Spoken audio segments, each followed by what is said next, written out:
Oke, assalamualaikum warahmatullahi wabarakatuh.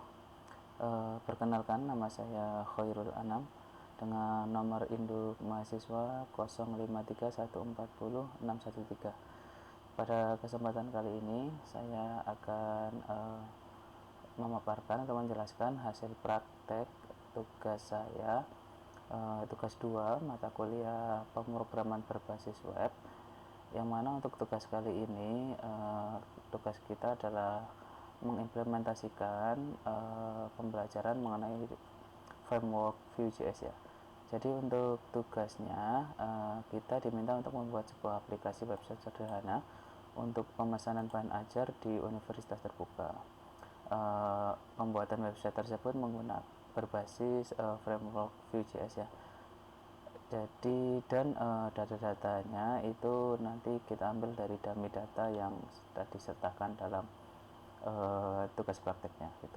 Nah, untuk pembuatan websitenya tersendiri ini itu terdapat beberapa aturan seperti dalam websitenya ini kita diminta untuk membuat dua halaman utama, yaitu adalah halaman stok bahan ajar yang nantinya dia akan menampilkan daftar stok bahan ajar seluruh UT daerah, dan terdapat juga untuk fitur mengedit stok, lalu fitur filter dan sort dari data stoknya, dan fitur untuk menambahkan data bahan ajar di dalam halaman stok bahan ajar. Lalu untuk halaman keduanya itu adalah tracking delivery order.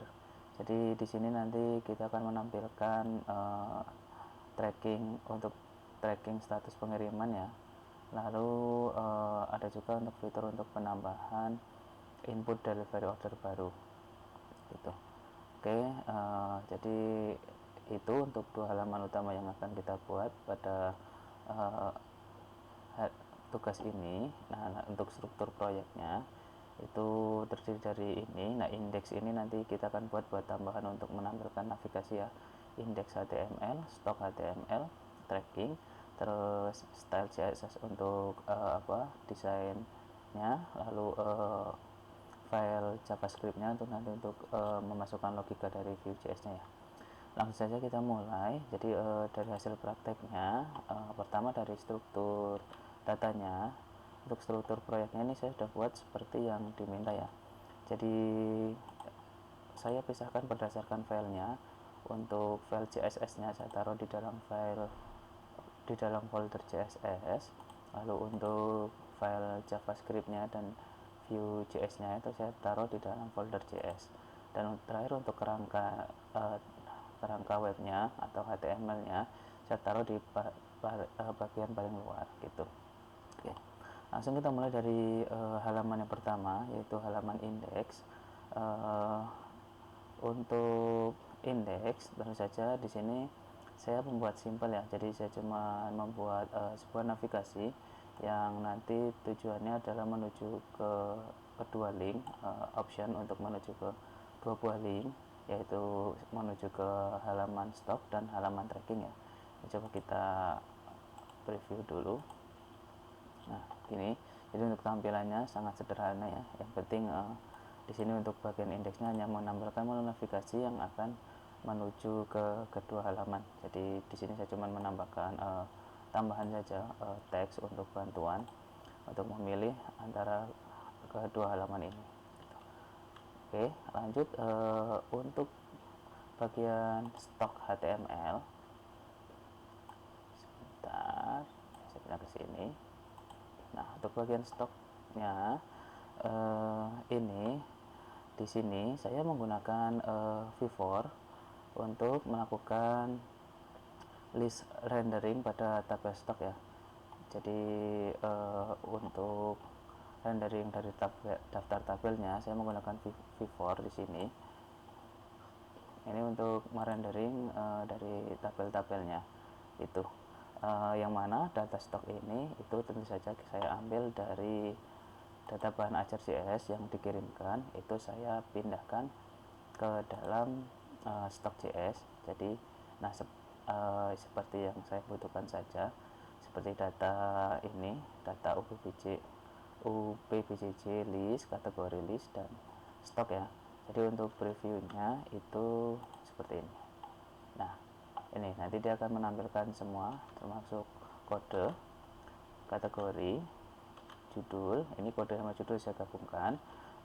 Terus UPBJJ itu nanti masuknya ke UT daerah. Lalu lokasi rak, quantity, safety stock, status stok, dan catatan. Tuh. Nah, untuk tambahannya saya menggunakan untuk menampilkan bagian catatan ini, saya menggunakan VHTML ya. Jadi pakai Mustache dan VHTML untuk menampilkan catatan HTML-nya. Ini, jadi catatan ini dia langsung dari VHTML untuk Mustache-nya gitu.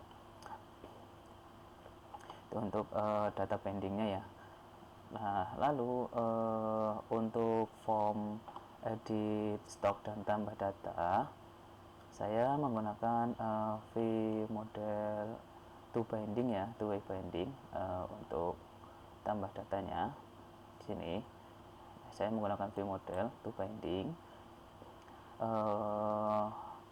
Lalu untuk bagian filternya, untuk filter data, ini saya menggunakan computed ya, sebentar, filter data. Nah, saya menggunakan fitur computed, filtered stock. Ini akan sangat efisien untuk pemrosesan filter, karena nantinya itu saya menambahkan fungsi ini agar si Vue.js ini tidak memproses ulang ketika si filternya ini belum dijalankan gitu. Jadi datanya itu tidak akan berubah ya.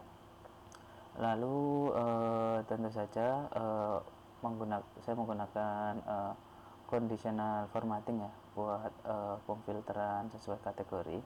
Jadi saya menggunakan conditional formatting ini untuk filter kategori berdasarkan UPBJ atau daerah, lalu berdasarkan kategori. Nah, di mana yang kategori ini hanya bisa dijalankan ketika si filter UPBJ-nya ini telah dipilih.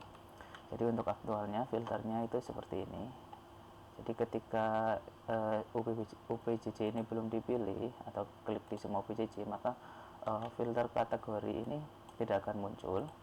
Tapi ketika kita memilih, misal kita pilih daerah Jakarta, nah maka filter berdasarkan kategori ini akan muncul dan baru kita bisa untuk memilih filternya. Nah, jadi ini muncul ya. Jadi misal kita ganti pilihan, dia tidak ada, dan lain-lain itu tidak ada gitu. Nah, semua kategori maka dia akan muncul. Nih, semua UPJJ dia muncul lagi. Lalu saya juga menambahkan untuk ini ya, conditional formatting. Jadi ketika stok ini berubah, ketika stok ini melebihi di bawah, sebentar, nah ini untuk mendapatkan status ini untuk mengubah propertinya. Jadi ketika dia kosong atau sama dengan 0 atau di bawah item safety atau di atas item safety, dia akan merubah statusnya ya. Jadi misal kayak ini, nah ketika dia di bawah safety, di bawah 20, maka statusnya akan berubah menjadi menipis. Namun ketika dia di atas safety, maka statusnya akan menjadi aman, dan ketika kita ubah jadi 0, maka statusnya akan jadi kosong gitu. Oke, untuk filter berdasarkan stok, lalu filter berdasarkan UPJJ ini aman ya, ketika itu Surabaya masuk. Untuk ininya Publikum ada, nah ini filternya jalan semua. Lalu nah ini untuk filter stok kosongnya ya. Untuk filter stok kosong itu saya juga tambahkan. Jadi ketika kita checklist di bagian ini, maka data yang ditampilkan itu hanya akan menampilkan data yang di bawah safety ya, di bawah dari quantity safety, baik itu menipis atau kosong. Nah, jadi ini benar aktif semua data yang ditampilkan itu. di data yang di bawah safety atau kosong. Kita unchecklist, dia akan kembali lagi untuk menampilkan semua data gitu. Lalu untuk fitur sort ya, fitur sort ini saya juga tambahkan. Nah, ini untuk fitur sort baik berdasarkan judul, berdasarkan quantity, dan berdasarkan harga. Ini sudah saya tambahkan semua. Jadi ketika kita urutkan berdasarkan judul, nah dia akan mengurutkan secara alfabet ya, dari judulnya ya yang diurutkan, bukan dari kode mata kuliah. Lalu kalau dari stok, maka dia akan diurutkan dari stok terkecil ke terbesar, dan terakhir itu dari stok harga gitu. Oke, jadi untuk fitur filter dan sort itu berfungsi semua ya. Untuk reset filter ini akan mengembalikan semua bentuk filter ke semula gitu.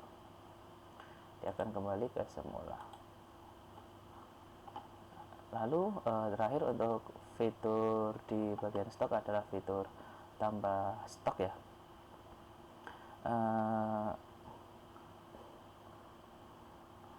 Untuk fitur tambah stok ini saya sudah tambahkan.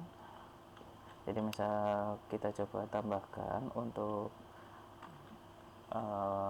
stok baru 4209 pemrograman berbasis web. Bisa kita tambahkan stoknya itu 20, save di stoknya misal 10. Nah, kita klik tambah data. Nah, untuk alertnya, pop up alertnya itu juga tambahkan ya.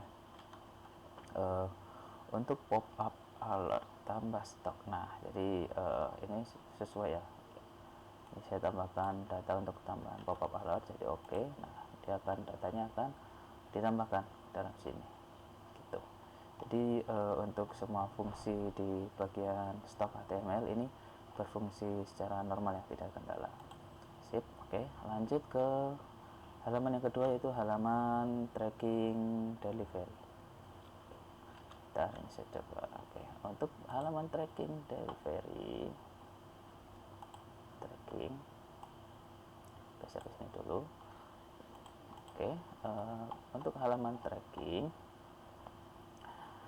di halaman tracking ini itu terdapat dua fitur utama ya. Yang pertama tentu untuk melacak pengiriman, dan yang kedua itu adalah untuk input nomor delivery baru ya gitu. Nah, untuk fitur pertama yang melacak nomor pengiriman berdasarkan nomor DO, saya membuat pencariannya itu yang terpin atau terkonek lewat pin dengan vModel melalui track query ya. Jadi nah, saya pin menggunakan vModel ya, ke dalam track query gitu. Jadi saat ketika si tombol buttonnya ini disubmit, maka fitur dari si cari DO, nah cari DO ini akan mencari objek di bagian query.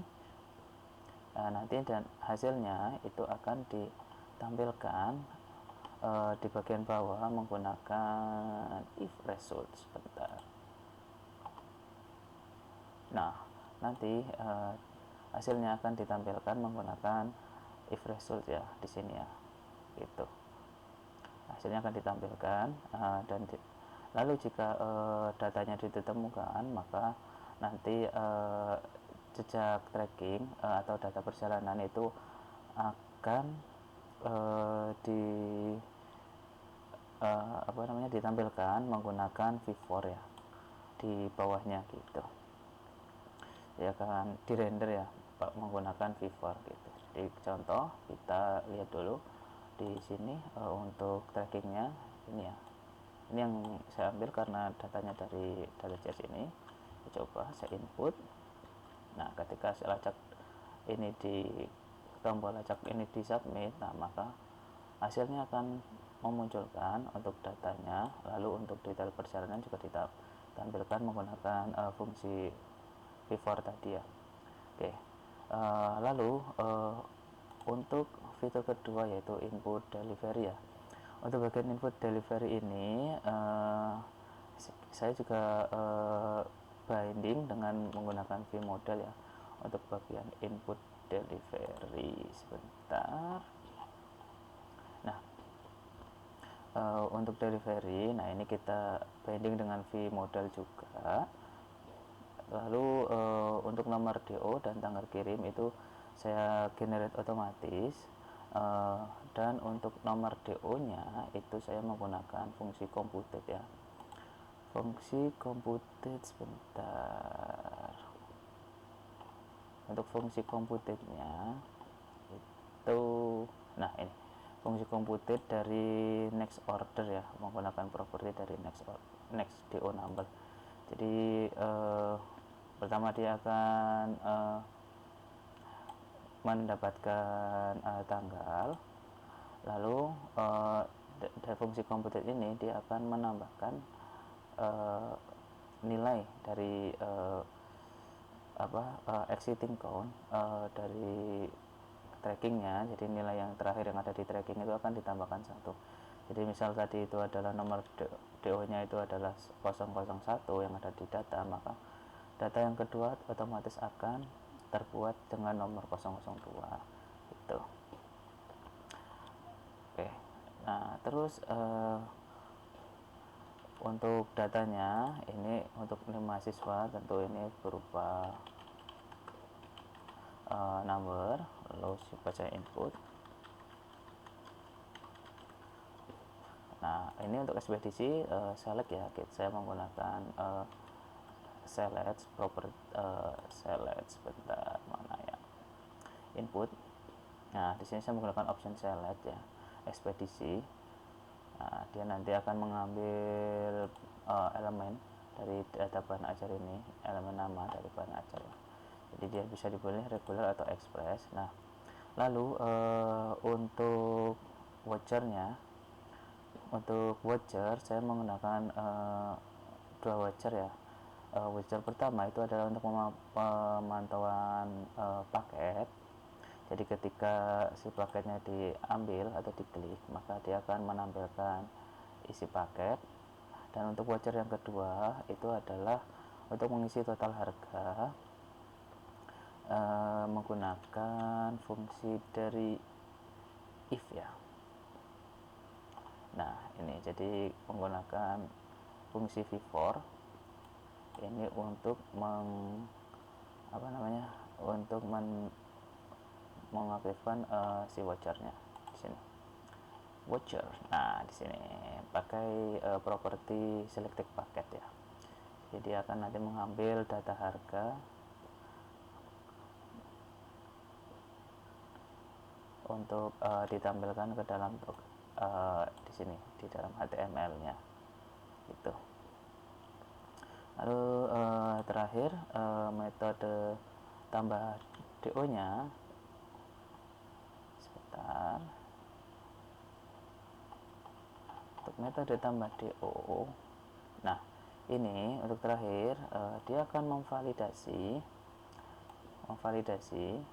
nilai yang kita input apakah sudah benar. Nah, kalau sudah benar, maka dia akan menyimpan ke dalam objek tracking menggunakan viewset. Jadi nanti dia akan agar tetap reaktif gitu. Nah jadi dia nanti akan ditambahkan langsung menggunakan viewset agar datanya tetap reaktif, jadi langsung ditampilkan gitu. Misal kita tambah, nah dia akan sukses ditambah. Jadi ketika maka otomatis nanti nomornya akan bertambah karena fungsi dari penomoran DO otomatis, karena data terakhir telah ditambahkan nomor 2, maka otomatis dia ditambahkan 1 menjadi 03 ya. Jadi ketika kita coba cari 2, maka dia sudah bisa dilacak dengan nama yang baru gitu ya. Oke, jadi itu. Nah, untuk terakhir itu tentu saja bagian CSS-nya. Ini CSS-nya saya cuman saya tambahkan sedikit agar tampilan websitenya itu tidak terlalu kaku biasa ya. Jadi saya tambahkan pewarnaan background seperti biasa gitu, dan tombol-tombol ini untuk button gitu, untuk background color, untuk button hover gitu saya tambahkan gitu. Oke, jadi mungkin cukup itu saja untuk review dari tugas 2 saya. Jadi saya rasa untuk poin-poin penilaian dari 1.1 sampai 1.8 itu sudah saya sebutkan semua, untuk sudah memenuhi dari persyaratan tugasnya. Sekian dari saya, atas perhatiannya saya ucapkan terima kasih. Assalamualaikum warahmatullahi wabarakatuh.